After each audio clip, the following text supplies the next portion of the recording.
Ji next question ji.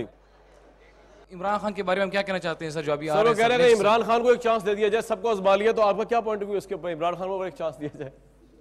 Thank you sir. Chance मैंने तो नहीं देना है, आप लोगों ने देना है।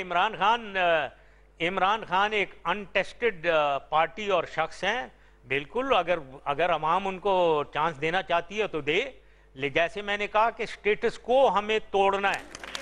ये जो स्टेटस को है, जो पिछले 88 से 99, एक दफा पीपल्स पार्टी आई, फिर पीएमएलएन आ गई, फिर पीपल्स पार्टी आ गई, फिर पीएमएलएन आ गई, ये जो बार बार पिंग पोंग हो रहा था, इसको हमें तोड़ना है और एक नए एक्टर्स पॉलिटिकल स्टेज पे आना चाहिए उन्हें। इमरान खान है, अगर आप लोग उनको वोट करते हैं तो बिल्कुल 100 बिस्मिल्लाह वोट करें। Sir my name is Mohammad Hasan Shakoor, I am from GC University. Sir पहली बात तो ये है कि सर आप दुबई में बैठ के ये सब सॉल्यूशंस पेश कर रहे हैं, जो वहाँ पे रहते हैं सर उनको मेरे ख्याल में ज़्यादा बेहतर पता है इस चीज़ का।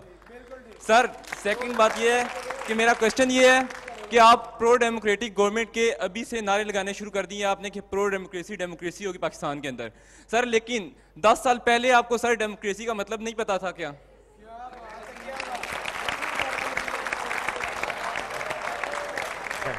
हाँ यह सही बात है। वो इसका जवाब मैंने पहले दिया हुआ है।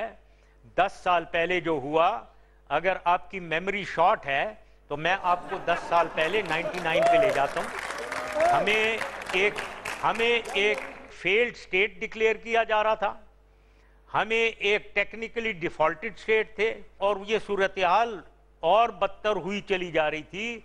उस वक्त जैसे मैंने बताया, पाकिस्तान की कौम एक मायूसी का शिकार थी। मेरे पास आकर वो कह रहे थे पाकिस्तान को बचाओ, कब आप बचाओगे? जब पाकिस्तान मर जाएगा उस वक्त बचाना है, ये मुझे लोग आकर कह रहे थे। तो ये आपको पता होना चाहिए।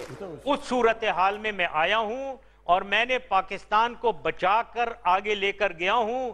पाकिस्तान को सबसे बड़ी बात, आप जैसे लोगों को इज्जत दिलवाई मैंने। दुनिया में पाकिस्तानी का नाम नहीं था।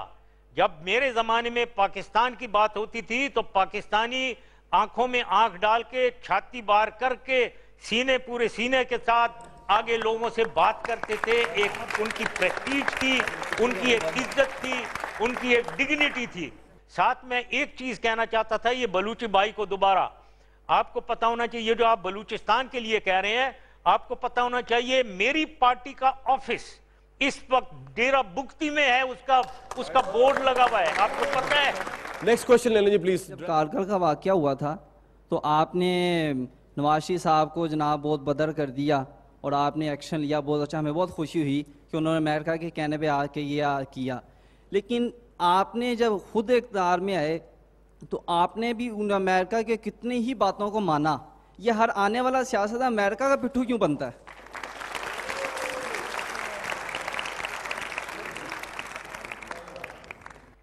पहले तो आपने कारगिल को ले लिया और कारगिल के ऊपर आपने कह दिया कि मैंने नवाज शरीफ को मुल्क बदर कर दिया। पता नहीं ये कैसे कनेक्शंस हुई। फौजी सिचुएशन आपको कारगिल की पता थी, ये कभी डिटेल में देखें तो मैं ये सिर्फ कहना चाहूँगा कि कारगिल में फौजी सिचुएशन तो बहुत अच्छी थी, लेकिन वो जाकर उन्होंने खुद ने एक पॉलिटिकल डिसीजन ली टू विदड्रॉ फ्रॉम कारगिल। उसको छोड़ देते हैं बात को, वो उसको। लेकिन आपने फिर बात कह दी कि हर लीडर जो है वो अमेरिका का पिट्ठू क्यों बन जाता है। और मुझे मालूम है कि बहुत लोग, आप भी मेरे ख्याल में यही समझते हैं कि मैं अमेरिका का पिट्ठू था। लेकिन मैं आपको बताना चाहता हूँ, पहली चीज़ तो यह है, अमेरिका एक सुपर पावर है, इसमें कोई शक नहीं है। दूसरी चीज़ यह है कि हमारी जितनी भी economic activity, commercial activity, trade है, पे उसकी ज़्यादातर अमेरिका के साथ और यूरोपियन यूनियन के साथ होती है।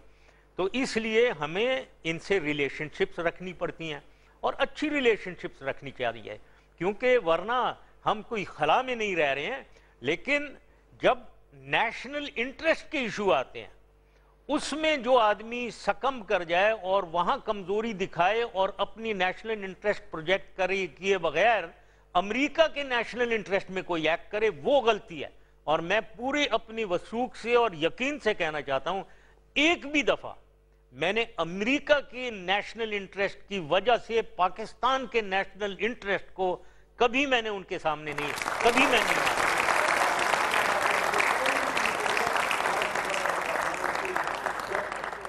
जी बताइए जी, सवाल पूछिए। अस्सलाम वालेकुम sir, I am Saad Malik from FC college.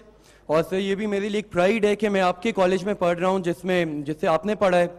तो मैं आपके लिए जब से पासदारे पाकिस्तान स्टार्ट हुई है आपकी मूवमेंट, उस वक्त से ग्रास रूट लेवल पे काम कर रहा हूँ। और आई एम वेरी प्राउड कि I was the first person who initiated your Pasdare Pakistan movement in Lahore and Punjab. Sir तो मैं सबसे कुछ चीज़ें क्लियर करना चाहूँगा। सबसे पहले लोग कारगिल इशू पे आपके ऊपर उंगलियां उठाते हैं। यार आप उनकी तरफ से क्लियर ना करें, सवाल पूछें प्लीज, वो खुद क्लियर कर सकते हैं, आप इस तरह क्यों कर रहे हैं? You can just put a question please, this is my request to everyone. Why are you thinking taking him for granted? मतलब he knows how to answer the question. आप सवाल सिर्फ पूछें जी, सवाल पूछें प्लीज। क्या है जी? Next question. If you our सवाल कोई नहीं। तो पॉलिटिक्स में आना हर किसी का हक है। आपने जो जमात कॉन्स्टिट्यूट की थी, आज वो पीपल्स पार्टी के साथ मिल चुकी है, अल्हाक कर चुकी है। और आप पाकिस्तान का कौन सा ऐसा हल्का है जहाँ से हम मुंतखब होकर अवाम के लीडर आ सकें? और वही पार्टी जो आपने कॉन्स्टिट्यूट की थी, उन लोगों का कहना था कि आपको 10 बार सदर मुंतखब करेंगे। लेकिन सर वो पार्टी आज परवेज इलाही साहब, शुजात साहब, परवेज इलाही। आपका सवाल ये है कि जी उनकी पार्टी मिल गई हुकूमत के साथ नंबर 1, और आप किस हल्के से मुंतखब हो सकते हैं अगर आप ये होना चाहें? जी सर क्या ये नई पार्टी आप मुंतखब कर रहे हैं या उसी पार्टी को कॉन्स्टिट्यूट करके जी नेक्स्ट चलेंगे? जवाब दे दें इस सवाल का ब्रीफली प्लीज। ठीक है, बड़ा लंबा सवाल जी आपका।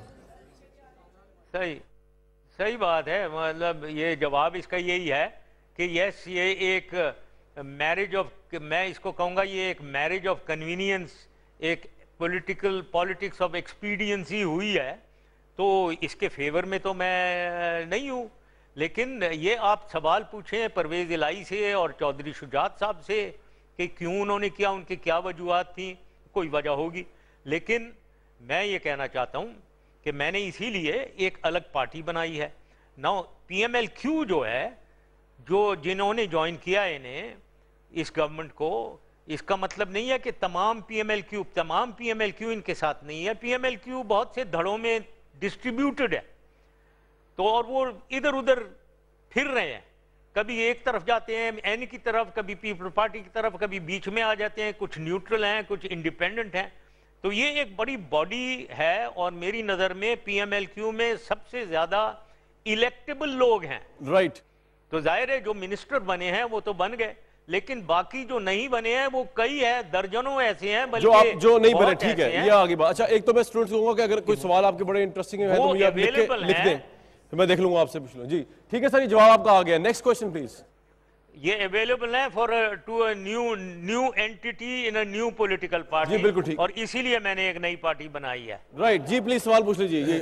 सर अस्सलाम वालेकुम, सैयद इमरान शमसी मेरा नाम है, यूथ विंग ऑल पाकिस्तान मुस्लिम लीग से ताल्लुक़ रखता हूँ। और सर परवेज़ मुशर्रफ साहब मसीहा पाकिस्तान है। परवेज़ मुशर्रफ साहब एक मर्द कलंदर है। परवेज़ मुशर्रफ साहब एक मर्द कलंदर है और यही लोग आपका इस्तकबाल करेंगे। ये 16 करोड़ अवाम आपका इस्तकबाल करेगी और इमरान शमसी वादा करता है कि आपका 16 करोड़ अवाम आपका इस्तकबाल करेगी और ये लोग आपका इस्तकबाल करेंगे। ये झूठे मकान लोग यही आपका इस्तकबाल करेंगे। और मैं आपकी अजमत को सलाम कहता हूँ। परवेज़ मुशर्रफ साहब, मैं आपकी अजमत को सलाम कहता हूँ। आप एक मर्द कलंदर हैं और आप ही पाकिस्तान का फ्यूचर है। आपके अलावा कोई पाकिस्तान का फ्यूचर नहीं है इंशाअल्लाह। साइलेंस। लेडीज एंड जेंटलमैन, मैं चाहूंगा कि जिस करेजियस तरीके से परवेज़ मुशर्रफ साहब ने आपके सवालों के जवाब दिए, इसके लिए सबसे पहले परवेज़ मुशर्रफ साहब के लिए बिग हैंड ऑफ अप्लॉज।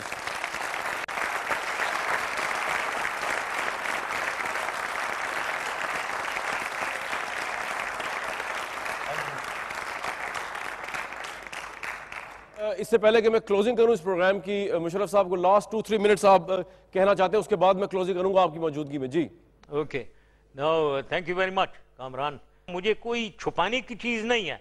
मैंने ना पाकिस्तान को लूटा है, ना मैंने कोई दानिश्ता तौर पे सोच कर कोई गलत काम किया। गलत काम हुए हैं जिसकी मैंने माजरत भी की है और वो इसलिए उसकी वजूहात भी मैंने बता दी। गलतियां अल्लाह ताला के अलावा और इंसान है हम, गलती सिर्फ बगैर गलती तो अल्लाह ताला है, सिर्फ अल्लाह ताला की ज़ात है। हम सबसे गलतियां हो जाती हैं, लेकिन उन गलतियों से आदमी सबक सीखता है। एक तो ये याद रखें कि मैं सामने आपके बैठा हुआ हूं, कोई और लीडर नहीं आया है इस तरीके से कोई ऐसे पब्लिक के सामने जो ये खुल के सवाल करने की इजाज़त दे और उसके खुल के फिर जवाब भी दे। मैं सारे सवालों के जवाब जानता हूं और मैं वो देना भी जानता हूं। मैं अच्छी तरीके से भी बोलना जानता हूं, मैं बुरे तरीके से भी बोलना जानता हूं, मैं लड़ना भी जानता हूं। तो मुझे कोई प्रॉब्लम नहीं है सामने बैठने में, और मैं चाहता हूं कि पूरे पाकिस्तान में एक बेदारी लाई जाए, क्योंकि एक कम समझ के साथ जब हम आगे चलते हैं तो ये डेमोक्रेसी की बातें हैं और ये वो जो हैं इनके सही हल हमें मिलते नहीं हैं। फिर मैं कोशिश करूंगा अपनी तरफ से, पाकिस्तान को मैं दोबारा सब लोगों को शुक्रगुजार हूं मैं, और सबसे पहले पाकिस्तान नारा याद रखें, मेरा भी वही है, आप सबका भी सबसे पहले पाकिस्तान होना चाहिए। बहुत शुक्रिया। अच्छा जी, वंस अगेन आवाज़ के प्लेटफॉर्म से ये आज का प्रोग्राम था जिसमें साबिक सदर परवेज़ मुशर्रफ को शायद पहली मरतबा अवाम और यूथ के सामने पेश किया गया। हमारी कोशिश रहेगी इस तरह के प्रोग्राम और भी लाते रहें। जिन लोगों ने यहाँ पार्टिसिपेट किया और बिलखुसूस परवेज़ मुशर्रफ साहब ने जिन्होंने अपना इतना कीमती टाइम दिया, सबको मेरी टीम की तरफ से बहुत शुक्रिया, और पाकिस्तान जिंदाबाद।